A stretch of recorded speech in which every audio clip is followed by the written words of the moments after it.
साधु की अहंकार। जब स्वामी विवेकानंद अपने लोकप्रिय शिकागो धर्म सम्मेलन के भाषण देने के बाद वापस आए, तब उनकी चर्चा विश्व के हर देश में हो रही थी। सब लोग उन्हें जानने लगे थे। स्वामी जी भारत वापस आकर अपने स्वभाव अनुरूप भ्रमण कर रहे थे। इस समय वे हिमालय और इसके आसपास के क्षेत्रों में थे। एक दिन वे घूमते घूमते नदी के किनारे आ गए। वहां उन्होंने देखा कि एक नाव है, पर वह किनारा छोड़ चुकी है। तब वे नाव के वापस आने के इंतजार में वहीं किनारे पर बैठ गए।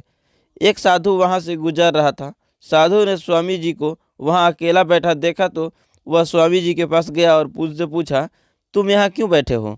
स्वामी जी ने जवाब दिया, मैं यहाँ नाव का इंतजार कर रहा हूँ। साधु ने फिर पूछा, तुम्हारा नाम क्या है? स्वामी जी ने कहा, मैं विवेकानंद हूँ।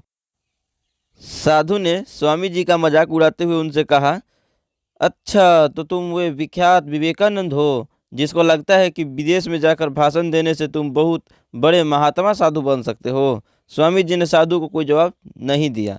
फिर साधु ने बड़े ही घमंड के साथ नदी के पानी के ऊपर चलकर अपनी शक्ति का प्रदर्शन किया। कुछ दूर तक चलने के बाद साधु ने स्वामी जी से कहा, क्या तुम मेरी तरह पानी में पर पैदल चलकर इस नदी को पार कर सकते हो? स्वामी जी ने बहुत ही आदर और विनम्रता के साथ साधु से कहा, इस बात में कोई शक नहीं कि आपके पास बहुत ही अद्भुत शक्ति है, लेकिन क्या आप मुझे यह बता सकते हो कि आपको यह असाधारण शक्ति प्राप्त करने में कितना समय लगा? बहुत ही अभिमान के साथ साधु ने जवाब दिया, यह बहुत ही कठिन कार्य था। मैंने 20 सालों की कठिन तपस्या और साधना के बाद यह महान शक्ति प्राप्त की है। साधु का यह बताने का अंदाज बहुत ही अहंकार भरा था। यह देखकर स्वामी जी बहुत ही शांत स्वर में बोले, आपने अपनी ज़िंदगी के 20 साल ऐसी विद्या को सीखने में बर्बाद कर दिए जो काम एक नाव 5 मिनट में कर सकती है। आप ये 20 साल निर्धन, बेसहारा गरीबों की सेवा में लगा सकते थे, या अपने ज्ञान और शक्ति का प्रयोग देश और देशवासियों की प्रगति में लगा सकते थे, परंतु आपने अपने 20 साल सिर्फ 5 मिनट बचाने के लिए व्यर्थ कर दिए। ये कोई बुद्धिमानी नहीं है। साधु सिर झुकाए खड़े रह गए और स्वामी जी नाव में बैठकर नदी के दूसरे किनारे चले गए। इस कहानी से हमें यह सीख मिलता है कि ज्ञान और शक्ति का सही प्रयोग आवश्यक है। किसी शक्ति को प्राप्त करके यदि हम उस पर घमंड करते हैं तो यह मूर्खता है।